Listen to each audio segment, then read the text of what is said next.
Hello, and welcome to the Emotional Self-Mastery Podcast, the best podcast on regaining personal power, self-confidence, and peace. I'm your host, Cheryl C. Jones, a transformational life coach, professional speaker, and the author of the book Emotional Self-Mastery. And I'm Kathy Holscher, the producer of this podcast and Cheryl's sidekick. Each week, we explore topics that will help you eliminate negative self-talk, worry, anxiety, and fear, so you can live your best life. A bit of warning, though. This podcast may contain true stories of personal challenges and how they were solved. The information you hear may inspire you to take action in your own life. If you are ready to increase success and happiness and live your best life, listen on. Listener discretion is advised. Hey, Kathy. Hey, Cheryl. Well, what are we talking about today? Today we are talking about jealousy. I'm wondering, can you remember a time when you felt jealous about something or someone?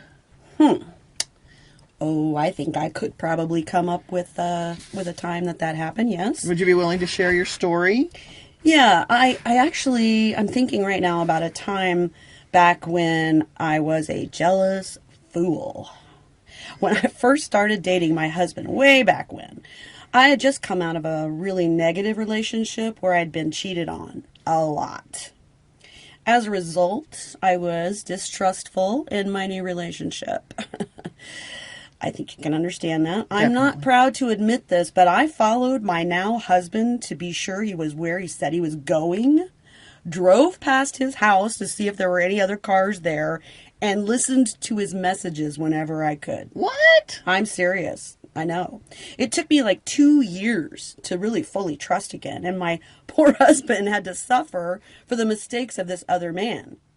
And as I look back, I realize it wasn't fair to him. It wasn't fair to our new relationship, and certainly wasn't who I wanted to be or how I wanted to behave. Wow. And you're still married to him today, which is pretty Still awesome. Married. Says a lot more about him than me, I think. Well, that's not part of our discussion today, Right, but right. we will talk about jealousy and how complex an emotion jealousy is. You know, I have often wondered about it, and so I did some additional research on this emotion of jealousy. It is very much not just a human thing. It's it shows up in primates and lots of other animals, and it tends to be related to self-esteem. And you know, when our self-esteem is threatened, we become more jealous. So the more fragile our self-esteem is, the more likely we're going to be jealous of someone or something else. Which is exactly what happened to me. That other relationship had left me pretty fragile in that arena. So makes sense. Yeah. And even if there wasn't anything for you to be jealous of, it was still active in you. It was. Definitely. Yeah. Well, the thing that's interesting is very often when we think about jealousy, we think about it in a romantic sense. But there's all these different kinds of jealousy. Sometimes there is sibling jealousy, where one sibling thinks the other sibling's getting something better than they are. There's coworker jealousy. There's friends jealousy. There's all kinds of jealousy. In fact, it makes me think of our relationship early on and kind of like how jealousy can even happen among girlfriends. So, you know, one of the things that I learned about jealousy, and it applies to our relationship, a long time ago, our relationship, is that once a relationship starts to become permanent, meaning on an ongoing basis, something that we count on, there's a dependence that occurs. And if both people are committed, then there's an interdependence. There's an expectation that that other person is going to be available to you. And sometimes things get in the way. And so, for instance, in our relationship early on, there were times you and I bonded so quickly over difficulties with our children because each of them had a unique set of issues going on, but the behaviors were similar. And so we connected really fast. We did. And we depended on each other, and we call did. each other to complain. But when you weren't available, or you went and did something with someone else, or whatever it might be, I got jealous. Isn't that silly? But it happens. Well, you're admitting that to me now after all this, time, but I can say I had the same thing with you early on. Well, when you would hang out or invite someone over and I wasn't part of it, I do know. I do know. Those seem so silly now. And petty, but but it is what we all feel. So and it's very common. It's fear. It is fear. It's definitely fear. And, I've had it actually sometimes with my husband when, like, his job, I was jealous of his job. He seemed to be paying more attention to his job than he was to me. And I'm like, hello, I'm right here. So, it's silly, but that's another kind of jealousy kind of thing. But then there's this thing called envy. And envy and jealousy look like they're similar, but really they're not the same. So jealousy involves a third party. That third party could be a person, could be a job, could be a sport, any number of things. You might be jealous if your boyfriend is a rock climber and you don't climb rocks, but he likes to go rock climbing every Sunday or whatever. So in that situation, you're jealous of time. Good point. Which he's taking away, Yes, absolutely. And then there's envy. And the way you describe envy is to say, I want what that person has, or I want what you have. And that might be wealth or status or looks or opportunity. There's so many things involved with when we talk about it from an envy point of view. Right. So, they really are different. And so it's important, I think, that we look and see if we're envious or actually jealous. So you could be envious and still not be jealous, don't you think? Absolutely. Absolutely. Okay. I think they're two different things. Definitely, I know they're two different things. But I think sometimes we lump them into... I think so. They get confused. They do. Very much so. Mm-hmm. And it's okay to want what someone else has. I mean, how are you going to know what you want if you don't see something over there and you say, hey, I'd kind of like to have that too. That's really nice, Right. Yeah. So I did some additional research because I got to thinking, who's more jealous, men or women? And Kathy, who do you think is more prone to jealousy, men or women? I'd have to say women are more jealous. I think most people would say women are more jealous. But you know what? What? That's not necessarily the truth. No. So this report I read is that men feel jealousy in greater numbers than women. How's that possible? They don't show it like they don't act on it. They don't act on it, but we do. We follow our boyfriends around, and I reckon. So my story was similar. I called, and I was like, I'd call and hang up just to see if he was there. Day, we're dating ourselves. The old call and hang up thing. Yeah, now we get the tracers on our phone. But anyway, So men feel jealousy in greater numbers than women, and it really depends on the circumstances. This is what I found so fascinating. So check this out, people. Men feel greater jealousy when there is a sexual infidelity. A sexual infidelity. Mm-hmm. Women feel more jealous when there is an emotional infidelity. When there's that emotional connection with somebody else, and that's when we women feel like we're missing out. Because intimacy for us is more than just the physical.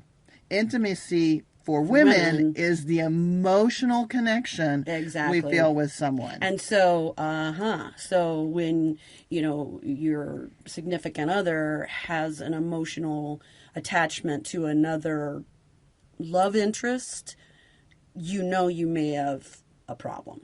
Yeah, I think maybe you have a problem, definitely. Mm-hmm. Yes. Well, let's look at some of the causes and characteristics that create jealousy. So jealousy, typically, as we talked about before, comes from this fear of insecurity. So this fear of abandonment. This person I care very much for may leave me.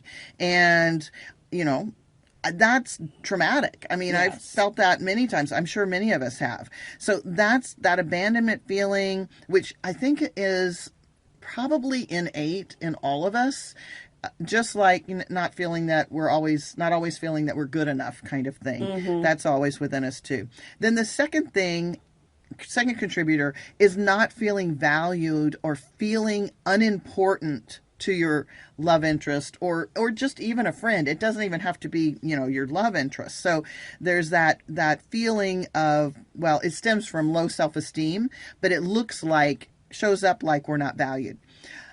Mistrust for another. So like you told in your story about there was a reason for you to not trust because there'd been some, what word did you use?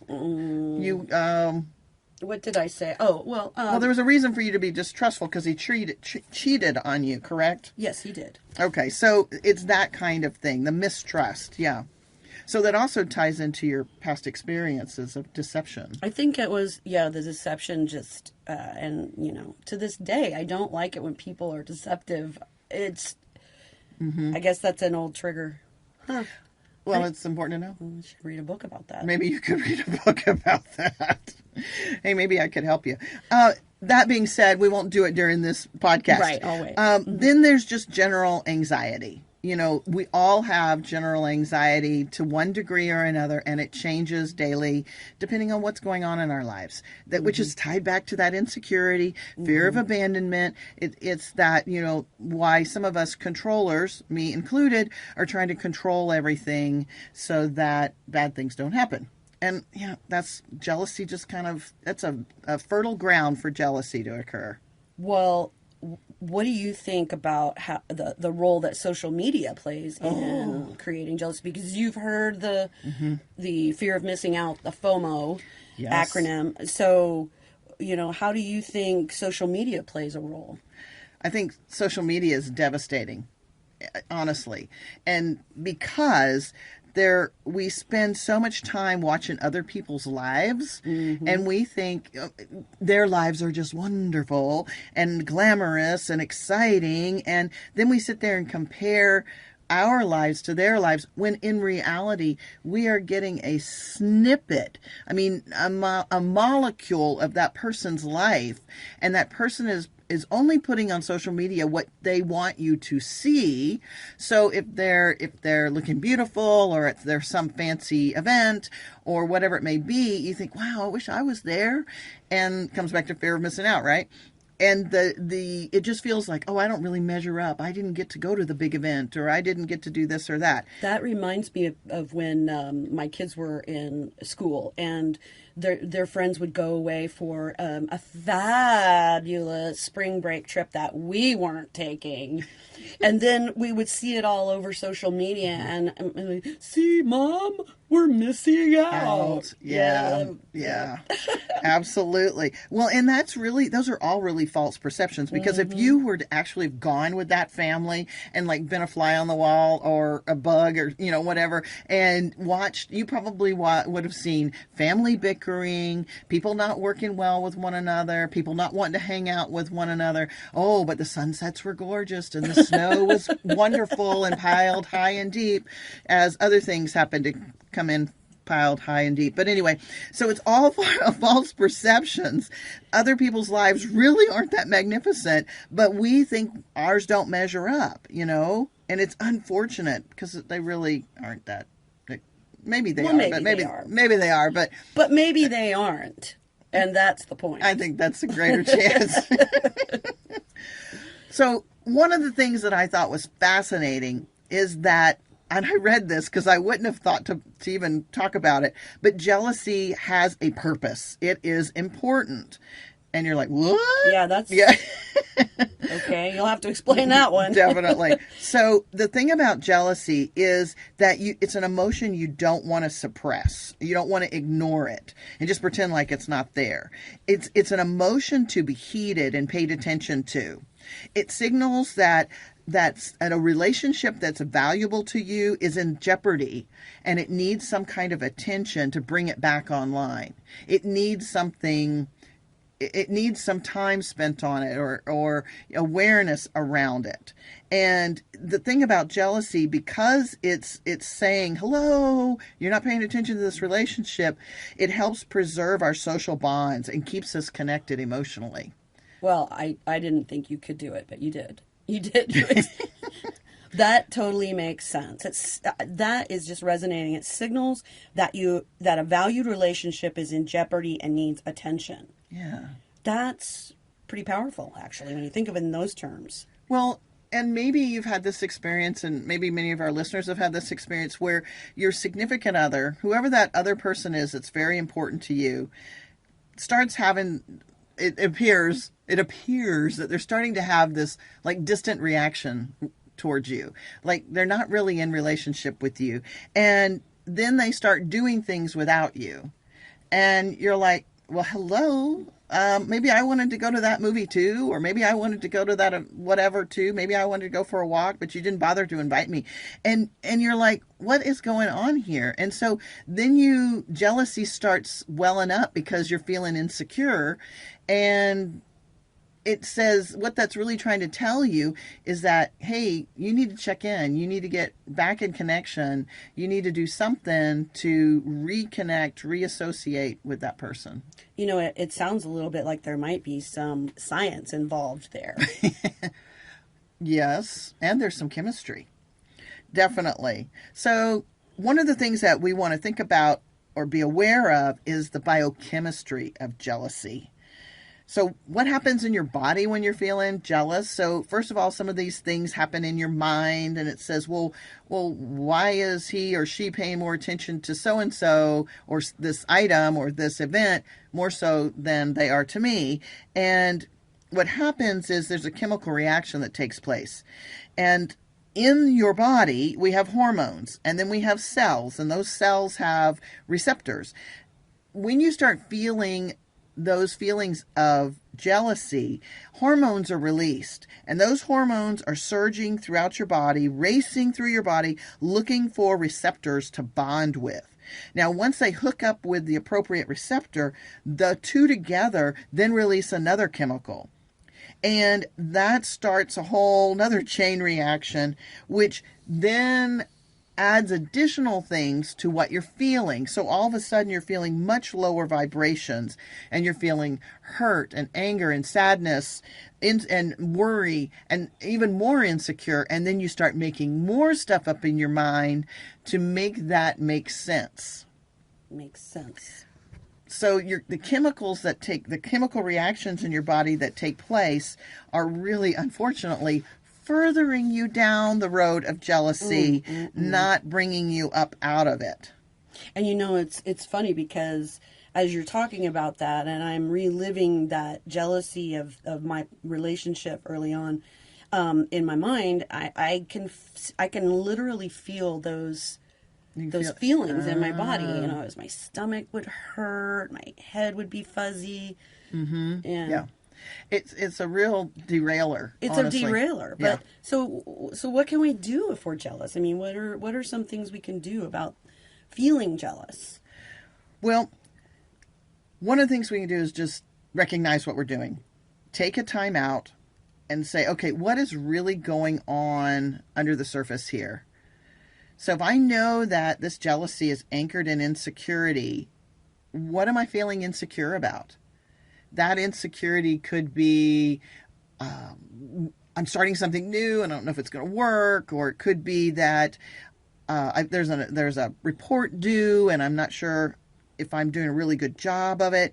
But almost always there's that fear of abandonment underneath it. And that applies to a lot of different things, not just your personal relationship with your partner. It could be fear of abandonment by a friend, fear of abandonment from a job.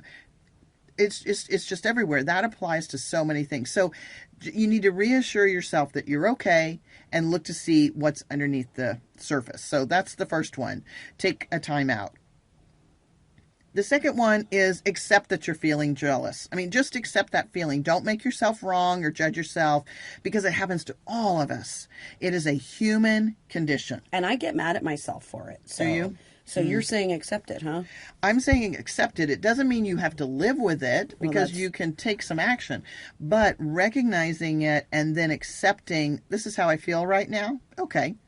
But beating yourself up only makes you more wrong, and then you have shame, and then you have guilt, and those are all very low vibration emotions, not helpful at all. After that, what you can do is take some action to reinforce your self-confidence. One of the best ways to do that is making a list of all of your abilities, positive attributes, skills, talent. Pretend like you're writing a resume, but you don't have to get that formal. And just make a list of what you're great at, and then make a list of the things that you're pretty good at, and then make a list of the things that you're just good at, and review that list morning and night every day for 2 weeks. And I know, without a doubt, that you will start noticing a change within you. You'll feel it on the inside. Can you do that? There's that biochemistry again. Yeah, that biochemistry is at work, definitely. The next thing you could do is work on your self-esteem, and you can build up the one, before it, actually, the one I just offered also does this, but you can build up your self-esteem and confidence by learning a new skill. I remember I used to take a lot of computer classes to learn to use different software, and I would walk out of there and my brain would feel like a wet sponge, but boy, I felt so powerful. So when you engage in education, or you engage in high-level conversations with others and listen to what they're saying and really take it in, then you're raising your own awareness, and that's raising your self-esteem and your own confidence. One other thing that you might do regarding your story with your husband when he was your boyfriend is you could rewrite your story, and you can reflect on that past relationship, or maybe you ought to write a new story about the boyfriend before him and how frustrated and angry you were, but rewrite it as if you, from a much more positive experience, as if you were like talking to your younger self. Because you could say to your younger self, hey, younger self, this guy, yeah, he was not to be trusted, but now I know what to look for. Thank you for showing me that. And he was not the one that I was supposed to be with for the rest of my life. So thank you for your contribution to me. The lesson was, this is what I don't want. There you go. Mm-hmm. There you go. Another thing you could do is try to stay mindful. Pay attention to what your mind says to you about situations, or your partner in this case, because we've done a lot around relationships. Challenge your own assumptions. If you are trying to reach them and they're not answering their cell phone, don't let your head go into, well, I wonder who they're with, or, wonder what he's doing or she's doing. That's silly. Just don't go down that path. So you've got to catch yourself, stay mindful, and don't believe the first thing your mind tells you. Rewrite it. Another thing you could do is have really open, honest communication with your significant other, your partner, your friend, your boss, whoever it is that you're having some challenges with, coworker, and just say what's true for you. Just you saying what's true for you doesn't have to be what's true for them. And they may not be aware of what they've done to sort of, help you feel this way. You're absolutely right. And sometimes, and very often, they will say things to reassure you, to let you know that the relationship is okay. Or maybe they got their feelings hurt.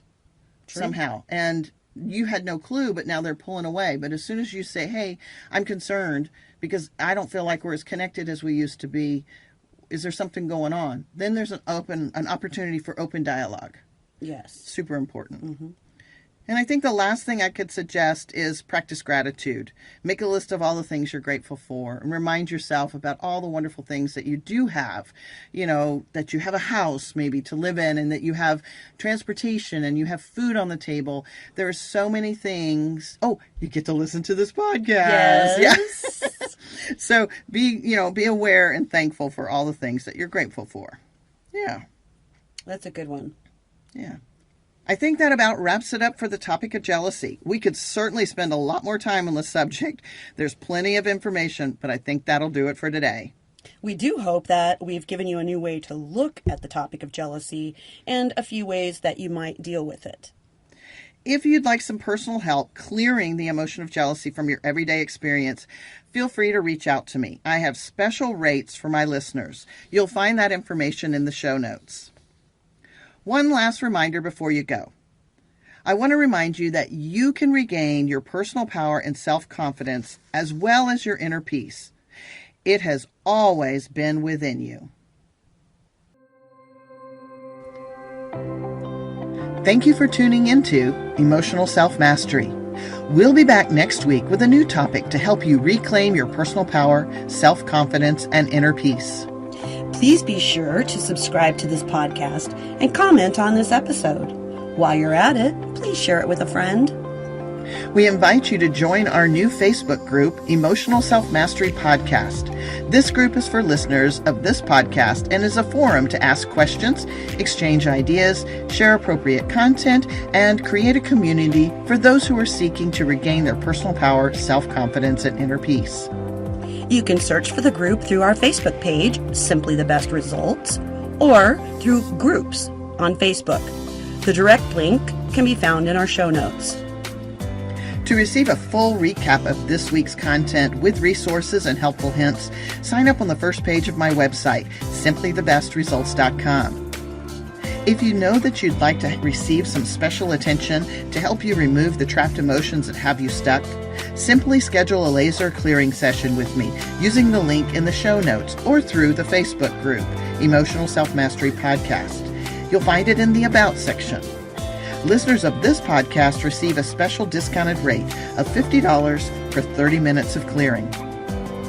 To connect with me on LinkedIn, search for Cheryl C. Jones. Cheryl is spelled with CH, and be sure to use my middle initial, C. And on Facebook, you can find me at Simply the Best Results. You're always welcome to email me directly at cheryl@simplythebestresults.com.